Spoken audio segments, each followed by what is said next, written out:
Bonjour à tous, donc aujourd'hui je vais faire une vidéo sur la suite de mon projet d'écriture. Donc j'ai déjà parlé de ce projet. En fait l'idée c'est de mettre des textes dans un petit livre, donc différents petits textes, différentes thématiques, tout ça réuni dans un petit livre pour que les gens puissent ensuite s'inspirer, pour qu'ils puissent écrire éventuellement la suite. Ça peut servir pour des ateliers d'écriture, ça peut servir pour toutes sortes en fait de personnes, toutes catégories de personnes, etc. Il n'y a pas de personnes particulièrement ciblées en tout cas. Donc aujourd'hui j'ai décidé de vous lire des nouveaux textes parce qu'en réalité j'en ai plus d'une centaine, donc j'ai un petit peu de marge et je pense que c'est intéressant quand même de montrer qu'avec l'écriture on peut en un paragraphe des fois on peut bouleverser un petit peu les émotions, on peut inciter la personne qui lit ou la personne qui entend à écrire, on peut éventuellement même agacer cette personne, ça m'est arrivé, parce que voilà, le lecteur ou celui qui entend ça voudrait avoir la suite, sauf que cette suite, s'il la veut, et ben va falloir qu'il la crée. Donc c'est un peu l'idée du truc en fait. Donc plus j'énerve en fait, plus ça me satisfait parce que je me dis finalement si j'énerve c'est que ça marche, donc si ça marche c'est que ça va marcher et donc c'est que ça peut éventuellement inspirer des gens quoi. Voilà. Euh... Alors, dans le thème famille. Nous vivons tous les 5 dans une très grande maison près des côtes bretonnes. Il y a ma mère, ornithologue, mes 4 frères, tous étudiants dans la même université, mon père, illuminé de première classe, et puis moi, collégien et mauvais élève pour couronner le tout. Mais un jour, c'était un début d'après-midi ordinaire, mon père est entré dans ma chambre avec des étoiles dans les yeux, des plans à la main et son discours d'accroche déjà bien ficelé depuis 2 bonnes heures. Alors, attentif mais guère convaincu, je l'ai écouté parler. Au début, je ne le prenais pas au sérieux, car certains pères auraient convié leurs fils à des matchs de football, des tournois de boxe, des défis sportifs en tout genre. Eh bien, pas le mien. Certes, la navigation fait partie de notre patrimoine génétique, et ce depuis près de 3 siècles. Mais construire un immense voilier pour faire le tour du monde, n'est-ce pas une idée un peu farfelue? J'ai fini par accepter. Explication et ouverture possible. Le dernier d'une fratrie de 4 frères se retrouve embarqué dans un projet complètement dingue. Son père a décidé de construire un immense voilier pour faire le tour du monde. Comment vont-ils travailler? Qui va les aider dans cette fabrication? Où vont-ils travailler? Vont-ils parvenir à atteindre leur but? Leur rêve va-t-il devenir réalité? Ça c'est dans le thème famille un petit peu. La dernière fois j'ai parlé des divorces, des séparations, mais bon, il n'y a pas que ça dans le thème famille. Proposition 5. Elle est classée 5, mais après, ça veut rien dire pour vous. Fraternité, symbole amour. La lune est blanche ou grise, le soleil est jaune ou rouge, Vénus est amour ou passion, mais ce ne sont pas des couleurs. Je pose mon stylo un instant et je réfléchis. Vénus peut prendre toutes les couleurs relatives au fait d'aimer ou d'aimer plus que de raison. Elle pourrait donc être rose, rouge, verte, bleue, et j'en passe. C'est symbolique tout ça. La réalité est bien différente. Mon frère entre dans ma chambre et regarde mon carnet de notes. Il rigole fort, ébouriffe mes cheveux et se moque. Mes devoirs de français attendront. Explication et ouverture possible. Une sœur réfléchit sur un sujet donné en cours de français, ici les planètes et les couleurs de ces planètes ainsi que ce qu'elles symbolisent, lorsque son frère entre dans sa chambre pour l'embêter. On voit donc une jeune fille intelligente qui fait le choix rapide d'abandonner ses devoirs pour céder à l'amusement. Il y a une part de rêve et de réflexion dans le début, puis un retour à la réalité assez brutal. Quel âge a le frère de la jeune fille? Est-il plus âgé ou plus jeune qu'elle? Que vont-ils partager ensemble? Quelles études fait la jeune fille? Est-elle au collège, au lycée, à l'université? Quels sont les domaines qui l'intéressent? A-t-elle des points en commun avec son frère? Que fait son frère dans la vie? Que peuvent-ils partager ou construire ensemble? Donc là, en fait, c'est un début qui laisse pas mal d'ouvertures possibles, surtout sur le thème de la fraternité. Évidemment, bon, ça parle un peu de planètes, de symbolique de couleurs, etc. Donc on imagine que si des projets se construisent autour de ça, ce sera évidemment en rapport avec, je sais pas, la physique, l'astronomie, la chimie, enfin un truc assez scientifique, assez cartésien. Voilà, parce que pourquoi pas, est-ce que le frère serait plus cartésien, est-ce que la sœur serait plus, je sais pas, littéraire, est-ce que au lieu Enfin, je sais pas, est-ce qu'ils vont pas trouver en fait une entente mutuelle là-dedans, essayer de construire des choses, même s'ils sont complètement différents, visiblement, puisque le frère se moque de sa sœur, se moque des devoirs qu'elle est en train de faire, d'un air de dire pourquoi tu réfléchis, pourquoi tu travailles. Donc voilà, moi c'est un petit début que j'ai apprécié écrire parce que je trouvais ça marrant. Voilà. Ensuite, je vais rester dans le thème famille parce que finalement ça m'inspirait, avec un sujet qui est un petit peu différent, euh, qui est souvent repris en fait par certains écrivains, mais voilà, justement, je trouve que le thème, le fond du thème est assez bien. C'est une famille qui part faire le tour du monde. Voilà. Donc famille, humanitaire, aventure, apprentissage. Ma mère est vétérinaire, mon père est instituteur. Nous sommes 3 filles et le petit dernier c'est notre chien, un Jack Russell. Je suis l'aînée de cette fratrie et j'étudie dans un collège de la ville non loin de la maison. Un jour, nos parents nous ont réunis avant les fêtes pour nous expliquer que nous allions faire un voyage à l'étranger. Un voyage de plusieurs années. Un voyage où en vérité nous n'allions jamais rentrer. Ils ont vendu la maison et 6 mois plus tard, nous sommes partis. Explication et ouverture possible. Une famille part à l'autre bout du monde. Que vont-ils découvrir? Pourquoi partent-ils? Est-ce une cause humanitaire, scientifique? Quels âges ont les jeunes filles? Et comment vont-elles suivre leur scolarité? Vont-elles se renforcer de cette longue expérience, de cette épreuve? Voilà, bon après, personnellement, même si j'ai écrit ça, je suis pas plus inspirée que ça pour la suite, mais je sais que on est tous différents, donc voilà. Moi j'ai pas beaucoup voyagé en dehors de l'Europe, donc c'est peut-être la raison. Ensuite, toujours dans la fraternité, dans la famille, dans l'amour, dans le deuil. Fraternité au sens large, hein, j'entends. Fraternité au sens restreint aussi. Alors, lequel?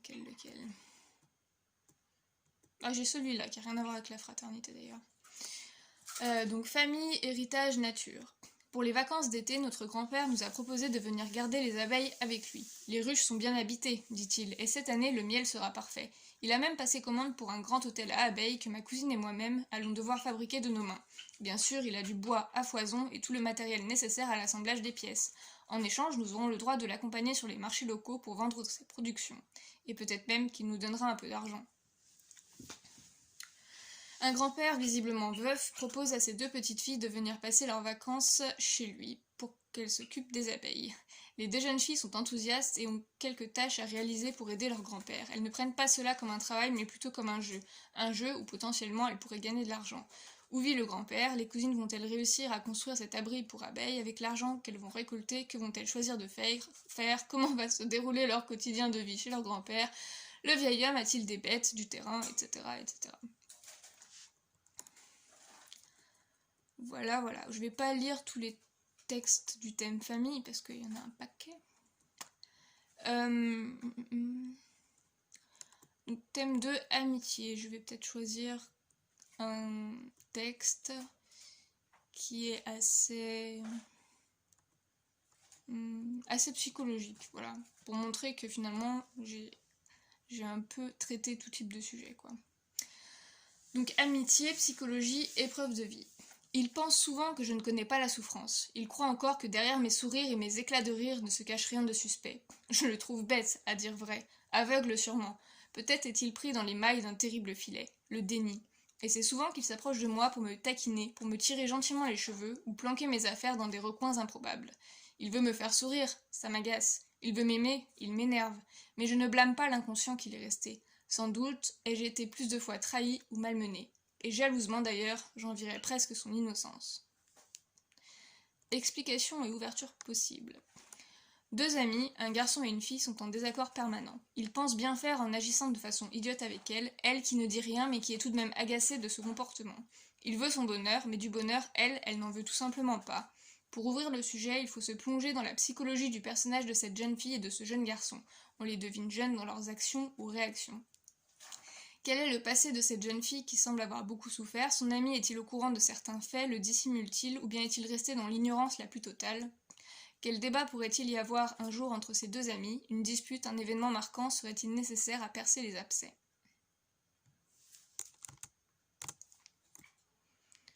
Voilà, dans Amitié, peut-être un deuxième texte.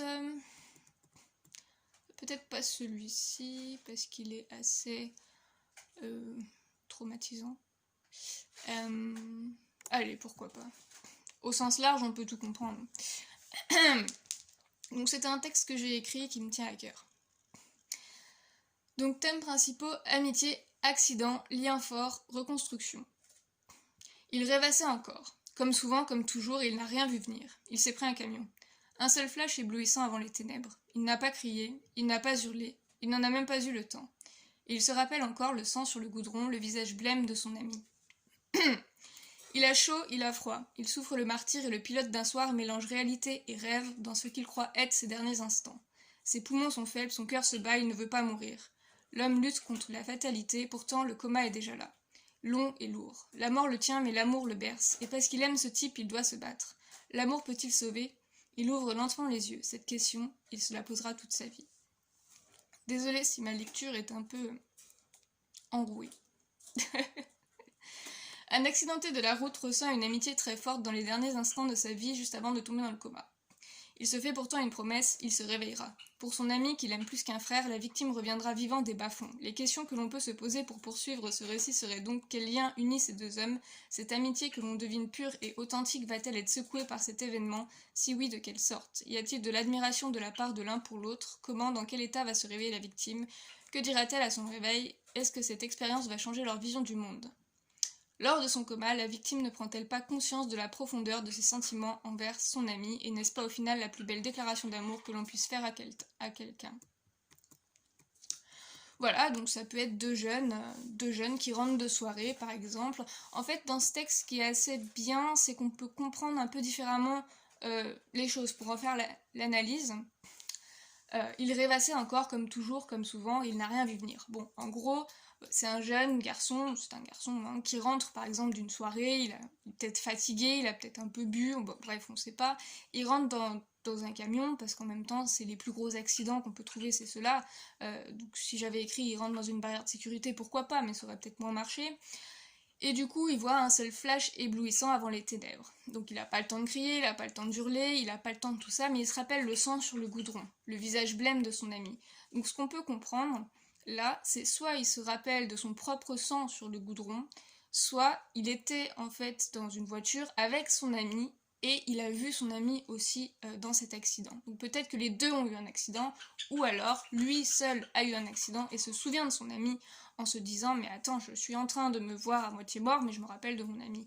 La confusion dans ce texte est évidente, mais elle est faite exprès, parce que finalement, dans ce genre d'accident, je pense pas qu'on ait le cerveau en état de marche, et s'il est en état de marche toutefois, il doit pas être dans un état de fonctionnement rationnel, logique, il doit être un peu troublé, et sûrement que les sensations sont assez étranges. Je pense qu'on vit pas deux fois la même chose si on s'en sort, en tout cas c'est ce que je pense.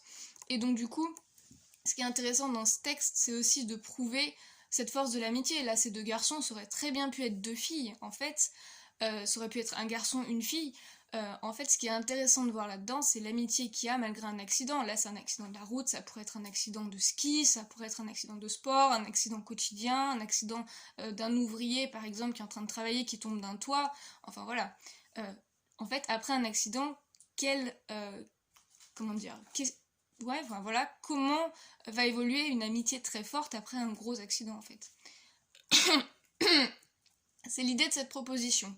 C'est pour ça que je développe, c'est pour ouvrir sur quelque chose de plus large, pour montrer que c'est pas seulement forcément un accident de voiture, et qu'il y a beaucoup de personnes qui sont malheureusement concernées par ce genre de drame. Ensuite, alors celui-là, je l'aime bien. C'est toujours dans Amitié, mais c'est assez rigolo finalement, parce que ça se passe beaucoup dans le monde professionnel, dans le monde du travail. Amitié, rancune, trahison, travail. C'était ma collègue de travail et ma meilleure amie avant qu'elle ne décide de se taper le boss pour obtenir une augmentation de salaire. Maintenant, c'est juste ma collègue et nous sommes contraintes de travailler ensemble. Je n'arrive plus à la regarder en face, je ne sais plus quoi lui dire. Nos 10 ans d'amitié se sont soudainement évanouis dans la nature. Une femme est trahie par sa meilleure amie avec laquelle elle travaille depuis de nombreuses années. De quand date leur amitié? Où se sont-elles rencontrées? Au travail? Au cours de leurs études? Vont-elles réussir à se réconcilier malgré tout? Pardon, qui fera le premier pas et pourquoi? Quel âge ont-elles? Y a-t-il des rivalités au travail, dans leur vie passée respective? Et comment va se positionner le patron de la boîte face à tout cela?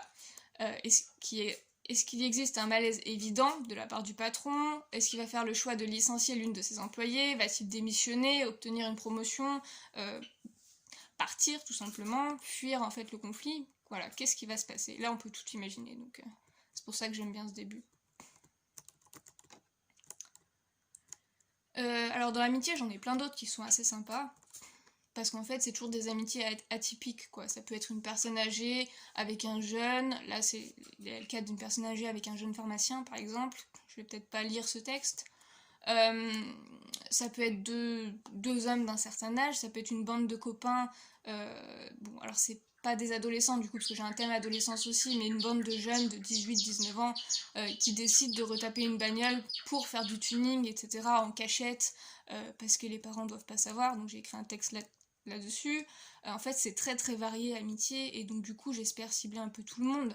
Il y a des garçons qui écrivent, hein, de toute façon, et même si il y a des garçons qui n'écrivent pas, qui entendent ça, qui lisent ce texte une fois, même s'ils n'ont pas forcément la volonté d'écrire, et ben je me dis c'est toujours ça de prix. Si ça les a fait sourire, si ça les a fait rigoler, et ben c'est déjà ça, quoi. C'est déjà un grand pas pour l'homme. Voilà, après, je stigmatise pas les garçons. Il y a des garçons qui sont très sérieux, qui adorent le français, effectivement. Mais certains garçons qui préfèrent aller faire les cons dehors avec leurs copains. Et bah, j'ai été pareil, en fait. Sauf que je suis pas un garçon. Mais j'ai fait des conneries aussi. Ensuite... alors, cette proposition-là, je l'aime bien aussi, celle que je vais lire. Parce qu'elle ouvre un peu le champ des possibles et elle fait réfléchir. C'est un sujet qui parle d'amitié, d'enfance et de minorité. C'est pas vrai, ça traite pas vraiment le racisme, mais plus les minorités en fait.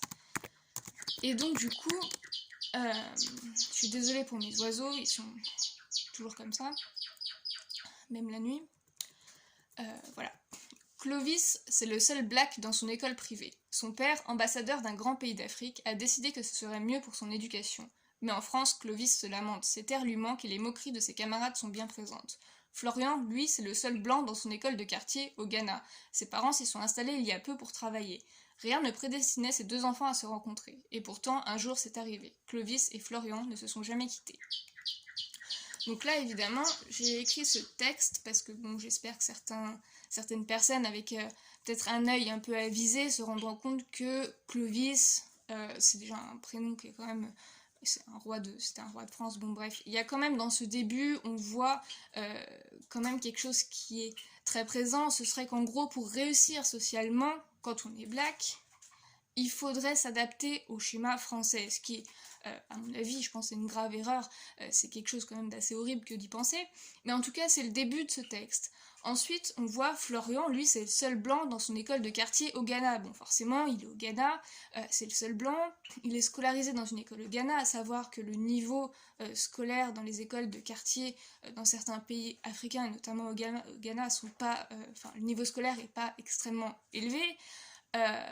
Donc en fait, il y a à dire déjà sur les deux parties de ce texte, il y a beaucoup à dire parce que forcément, moi j'ai écrit ça, mais je suis pas forcément d'accord avec ce que j'ai écrit. Le principe d'une écrivain, c'est aussi ça, hein, c'est d'écrire des choses avec lesquelles parfois on n'est pas d'accord.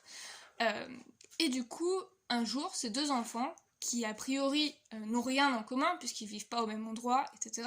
Ils ont pas le même genre de parents, pas la même situation familiale, ils ont peut-être pas tout à fait le même âge, et ils sont pas la même couleur de peau, mais bon ça, c'est pas forcément à stigmatiser quoi. Enfin, c'est des enfants, hein.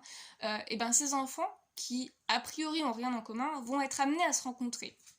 Ce qui est intéressant là, c'est de en tant que celui ou celle qui va reprendre cette suite, qui voudra écrire là-dessus sur ce thème, ce serait de se dire comment est-ce qu'ils se sont rencontrés finalement. Est-ce que c'est un échange scolaire? Est-ce que est-ce que c'est leurs parents qui finalement pour le travail ont eu, je sais pas, des échanges et puis finalement les enfants se sont bien entendus, etc.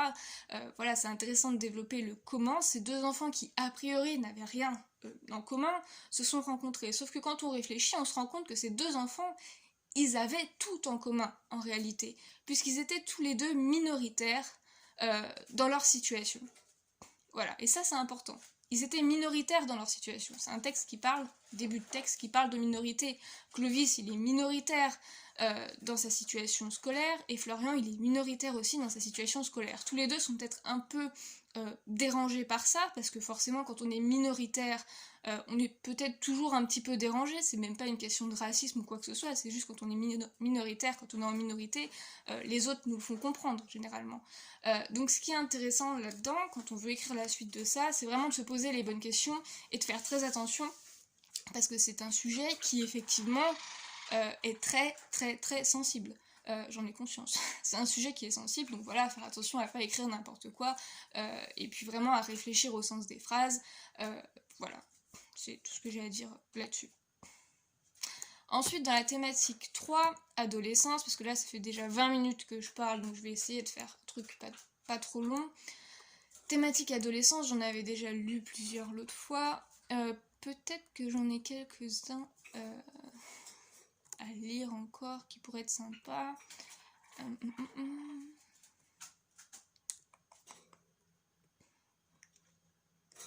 Alors en plus je ne sais plus lesquels j'ai lus. C'est quand même terrible. Voilà, moi j'aime bien celui-là. Alors, amour virtuel, compétition, psychologie.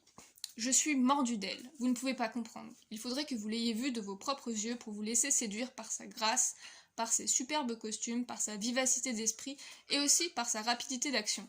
C'est une belle jeune fille, c'est vrai. Un peu plus âgée que moi. Elle a environ 20 ans. Je ne lui ai jamais demandé. Toujours est-il que nous avons de grands projets tous les deux. Je suis sans doute précoce. Plus sérieusement, nous envisageons de commencer la compétition le mois prochain.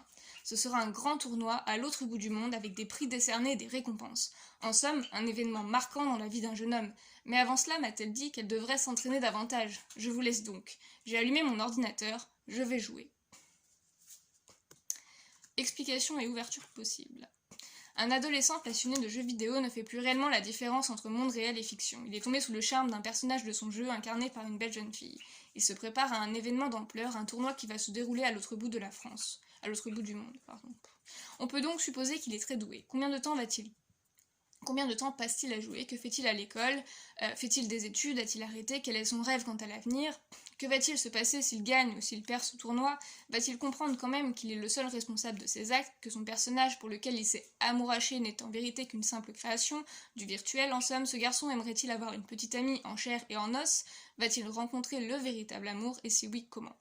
Bien sûr, cette ouverture que j'ai faite là, elle est possible comme ça, mais on peut tout à fait comprendre aussi que ce jeune garçon est amoureux d'une jeune fille en chair et en os, et que juste à la fin, il allume son ordinateur et il va jouer. Bon, voilà. C'est vrai qu'il aurait une façon de décrire cette jeune fille assez particulière, parce que voilà, ce serait une jeune fille qui aurait des beaux costumes, qui serait rapide à l'action, et qui aurait une grande vivacité d'esprit, qui serait un peu plus âgée que lui, mais bon, il lui aurait jamais demandé, ça encore, c'est plausible.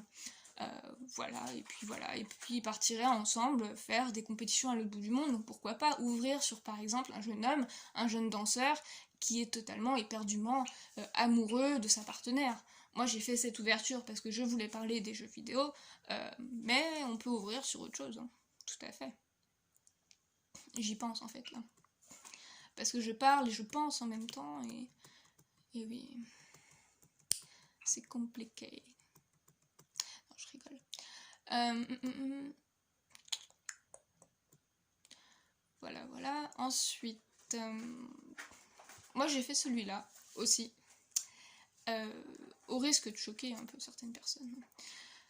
Toujours dans l'adolescence en fait. Mon rêve, c'est d'être sage-femme, de donner la vie, de permettre des naissances, d'accompagner une maman lors de l'accouchement, de rassurer le papa dans ce chamboulement. Je m'allonge sur mon lit dans ma chambre et je prends mon téléphone portable dans les mains. Dans ma galerie photo, on ne trouve que des nouveau-nés, car je les trouve tellement beaux. J'aime regarder la vie dans leurs yeux, j'aime penser qu'ils représentent ce mélange d'amour, ce partage d'un couple et ce commencement aussi.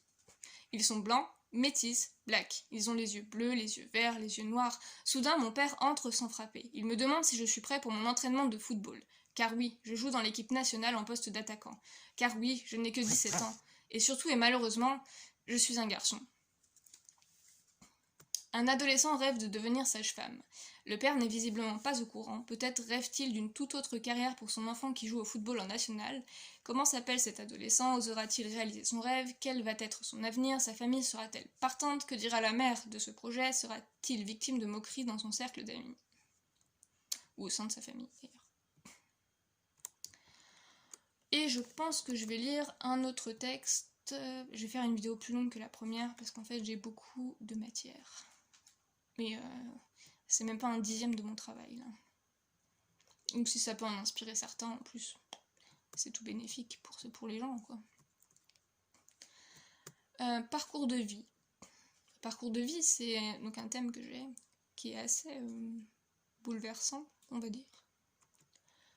Alors, parce que je traite que des sujets de grands justement. Dans Parcours de vie, j'ai décidé de traiter des sujets de grands. J'aime bien celui-là. Proposition 14. J'ai perdu mon père très jeune. Mais ne vous trompez pas, il n'est pas mort. Bien sûr que non, et j'aurais peut-être même préféré. Il est juste parti avec une autre femme. Je ne sais pas ce qu'elle avait de plus que ma mère. Je ne le saurai sans doute jamais. Mais c'est du passé tout ça. Je suis adulte maintenant, mariée, et père d'une petite fille que j'adore. J'ai bien réussi socialement. J'ai bien réussi financièrement. Au travail, on me dit être le pire des tyrans. Et je leur réponds toujours que la tyrannie a un aspect très génétique, voire même peut-être héréditaire. Ah, et j'ai oublié de vous dire. Ma femme s'est barrée avec la petite en voyage d'affaires et mon patron vient de me licencier. Ouverture possible. Un homme d'une quarantaine d'années se voile la face en feignant avoir enterré tous ses démons et tout ce qui le hantait avant ou l'a longtemps hanté. Mais lors de la fameuse crise de la quarantaine, il s'aperçoit, sans s'en apercevoir trop pour autant, qu'il n'est peut-être pas aussi bon que ce qu'il prétend être, puisque sa femme vient de partir avec sa fille en voyage d'affaires, puisque son patron l'a licencié, et surtout que l'ensemble de ses collègues le trouvent tyrannique. Ce à quoi il répond que c'est génétique. Au final, l'amertume de cet homme est palpable et se ressent clairement dès le départ. Va-t-il revenir sur son passé? Va-t-il retrouver son père? Peut-être que ce changement dans sa situation personnelle comme familiale va lui permettre de remettre les points sur les i et d'accepter un tant soit peu qu'il n'est pas parfait. Suivant.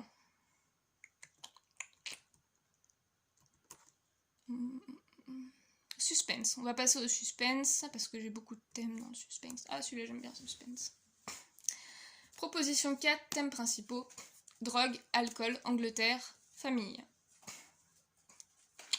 Je n'aime pas les Anglais. Je n'aime pas l'Angleterre. Je n'aime pas leur culture.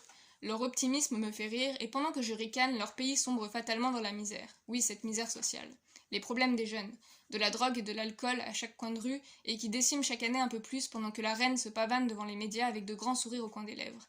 Mais ne vous trompez pas. Ma haine n'est pas gratuite, ma colère est justifiée. J'ai 26 ans et j'ai perdu ma petite cousine Léa des suites d'un coma éthylique. Le sourire aux lèvres, elle vivait là-bas. La joie dans le cœur, elle étudiait là-bas. Dans ce foutu pays qu'elle vénérait tant.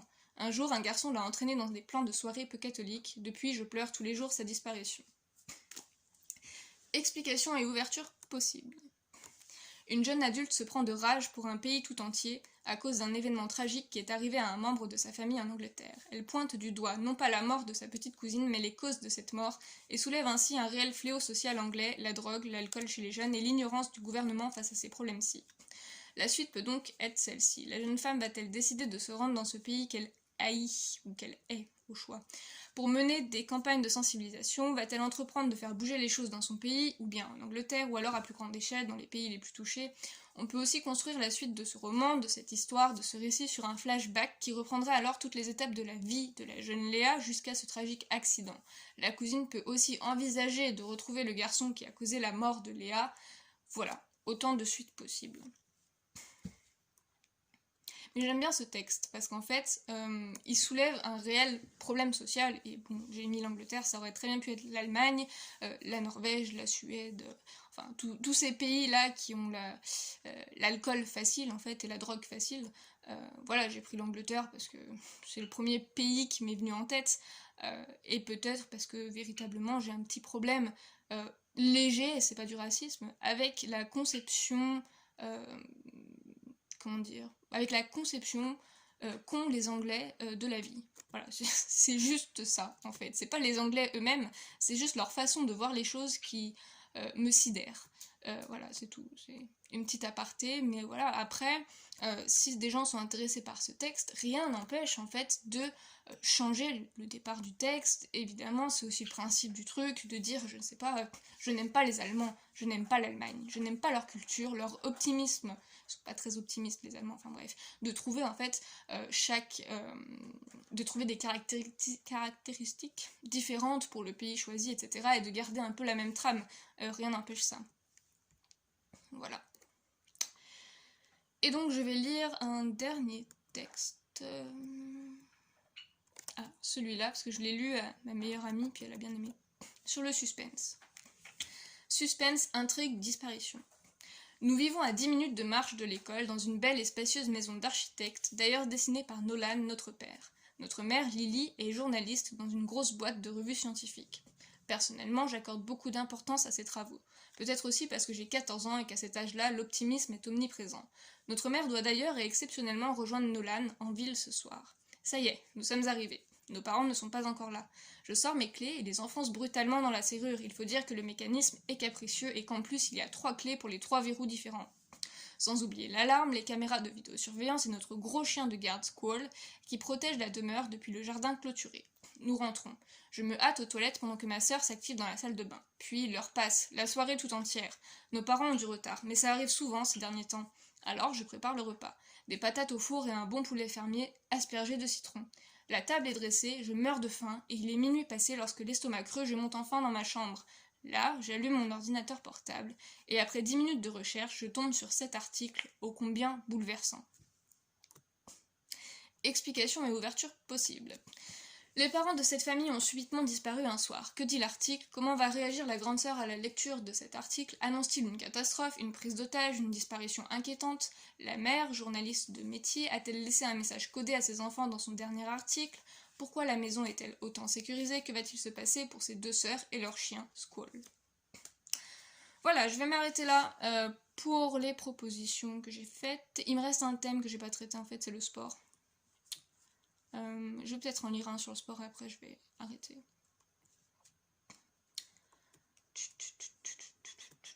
Pareil, j'en ai beaucoup dans le sport. En même temps, ça me paraît logique.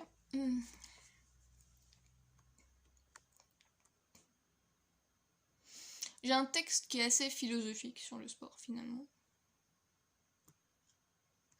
Mais peut-être pas celui-là. Proposition 12. Un jour, j'étais petit, mon père est parti faire la guerre à l'autre bout du monde. À l'époque, il était soldat pour l'armée de l'air. Ma mère l'a attendu de pied ferme pendant 10 ans, avant d'enfin se faire une raison. L'homme de sa vie, le père de ses enfants, son premier amour et son dernier amour ne reviendraient pas. Étrangement, c'est un peu avant ma majorité que j'ai eu le déclic. Un ami m'a proposé de faire du parapente dans les montagnes proches de notre région. J'ai de suite accepté. Puis j'ai essayé, 1 fois, 2 fois. Aujourd'hui, je suis moniteur, j'ai 23 ans, et j'espère que je ne me tuerai pas en vol. Un orphelin de père découvre le parapente pour la première fois de sa vie, peu avant sa majorité. Il poursuit cette pratique et devient moniteur certifié. Il est encore jeune. Va-t-il tenter des expéditions à l'étranger sur des sites dangereux? Aime-t-il finalement la sensation de voler et pourquoi? Qu'est-ce que le danger peut bien lui procurer, à lui, plus qu'à un autre? Voilà, j'ai fini cette vidéo et donc merci de regarder pour ceux qui vont le regarder. N'hésitez pas à partager, ça me pose aucun problème. Et puis voilà, à très bientôt pour peut-être éventuellement 1 ou 2 nouvelles vidéos. Ciao!